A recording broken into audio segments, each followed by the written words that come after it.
আমাদের কর্মটাকে দেন। আল্লাহ রাব্বুল আলামিন বলেছেন, আল্লাহ জি খালাকাল মাউতা ওয়াল হায়াতা লিয়াবলাকুম আইয়ুকুম আহসানু আমালা। যে মানুষের মৃত্যু, মানুষের জন্ম আল্লাহ রাব্বুল আলামিন দিয়েছেন তার আমলটাকে পরীক্ষা করবেন, কে কাজের ক্ষেত্রে শ্রেষ্ঠত্ব। এজন্য এই দুনিয়ায় যত বড়ই হোক না কেন, সে কেউ পৃথিবীতে আজীবন থাকতে পারে না। কেউ জুলুম করেও আজীবন থাকতে পারে না। থাকতে পারে না। থাকতে পারে না, সময়ের ব্যবধানে শেষ হয়ে যায়। এই জন্য ভালো কর্ম যারা করেন তাদেরকে মানুষ স্মরণ করেন, মৃত্যুর পরও যারা অমর হয়ে থাকেন, যারা দুনিয়াতে ভালো কাজগুলো করতে পারে।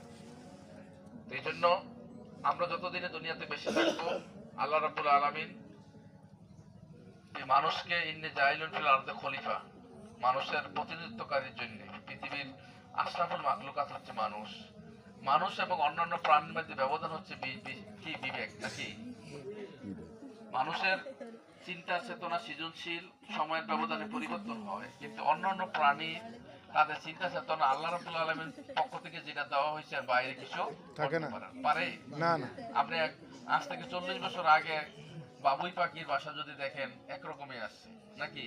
পিঁপড়ার বাসা দেখেন সব একই আসছে নাকি? এইটার মধ্যে কোনো সৃজনশীলতা নাই। আল্লাহ রাব্বুল আলামিন তাদেরকে যেভাবে সৃষ্টি করেছেন এর বাইরে কিছু করতে পারে।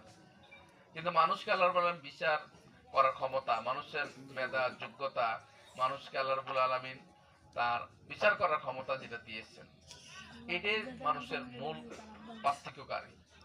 আর এই আশরাফুল মাখলুকাত হিসাবে আমরা আমাদের বিবেকটাকে কোন দিকে কাজে লাগাইতে চাই? আমরা চাইলে ভালোর দিকেও কাজে লাগাইতে পারি, চাইলে খারাপের দিকেও কাজে লাগাইতে পারি। চাইলে আমরা জান্নাতের রাস্তায় চলতে পারি, আবার চাইলে জাহান্নামের রাস্তায়ও যেতে পারি। কিন্তু মানুষকে স্বাধীন করে দেওয়া হয়েছে। এই জন্য মানুষকে আশরাফুল মাখলুকাত আল্লাহ রাব্বুল আলামিন শ্রেষ্ঠত্ব দিয়েছেন। মানুষ হচ্ছে উলাইকা খায়রুল বারিয়া, পৃথিবীর সৃষ্টি শ্রেষ্ঠ হচ্ছে মানুষ, তাই না? আবার মানুষ হচ্ছে উলাইকা শারুল বারিয়া, মানুষ হচ্ছে প্রচুর নিকৃষ্ট হতে পারে নাকি? তো এই জন্য মানুষ তার নিজেকে গঠন করার মাধ্যমে, বিকশিত করার মাধ্যমে, তার চিন্তা বুদ্ধি কাজে লাগানোর মাধ্যমে সে সৃষ্টি শ্রেষ্ঠ হয়। আবার যখন সে নেগেটিভলি শয়তানের রাস্তায় চলবে এবং অন্য মানে বামদের রাস্তা চলবে, তখন সে আস্তে আস্তে করে সে মানুষ সৃষ্টির কি হয়ে যায়, নিকৃষ্ট জাতিতে পরিণত হয়ে যায়। তো এই জন্য আমরা দুনিয়াতে কে কখন থাকবো আমরা জানি না।